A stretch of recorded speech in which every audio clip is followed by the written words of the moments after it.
ಇಲ್ಲಿ ಪಂಚಾಂಗ ದರ್ಶನ ಅನ್ನುವಂತ ಒಂದು ಸ್ಟಾಲ್ ಇತ್ತು. ಅಲ್ಲಿ ಶ್ಯಾಮ್ ಪ್ರಸಾದ್ ನೋಡಿದ್ದ. ಬನ್ನಿ ಅವ್ರನ್ನ ಕೇಳೋಣ, ಇದ್ರ ಬಗ್ಗೆ ಸ್ವಲ್ಪ ಮಾಹಿತಿಯನ್ನು ಬರ್ತಾರೆ.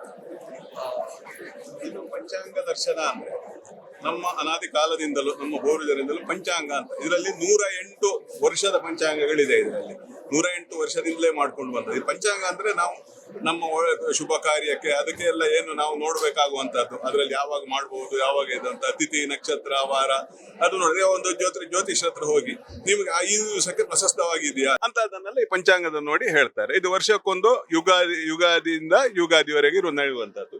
ಇಲ್ಲಿ 108 ವರ್ಷದ್ದು ನಮ್ದು ಸಂಗ್ರಹ ಇದೆ. ಇಲ್ಲಿ 108 ವರ್ಷದ 1917ರಿಂದ ಆದ ಪಂಚಾಂಗಗಳು. ಈ ಪಂಚಾಂಗ ವೈಜಯಂತಿ ಪಂಚಾಂಗ ಅಂತ. ಇದು ದಕ್ಷಿಣ ಕನ್ನಡ ಅಸಮದಲ್ಲಿ ಜಾಸ್ತಿ ಇದಿದೆ. ಆ ಕಡೆ ಇರುವಂತದ್ದು ಬಗ್ಗೋಣ ಪಂಚಾಂಗ, ಅದು ಉತ್ತರ ಕನ್ನಡ ಇದೆ. ಹಂಗೆ ಹವ್ಯಕರಲ್ಲಿ ಸುಮಾರು 2-3 ಪಂಚಾಂಗಗಳಿದೆ. ಇಲ್ಲಿ 2 ಇದೆ, ಇವಾಗ ಇದೆ ಅಷ್ಟೇ. ಅಷ್ಟು ಪಂಚಾಂಗಗಳದು ಅದು ಪ್ರತಿಯೊಂದು ಮನೆಯಲ್ಲೂ ಇರುತ್ತೆ. ಪ್ರತಿಯೊಬ್ಬರು ಒಂದು ಪಂಚಾಂಗ ನೋಡಿನೇ ಅವರ ಯಾವುದೇ ಕಾರ್ಯಗಳನ್ನು ಅದು ಇದನ್ನು ಮಾಡ್ತಾರೆ.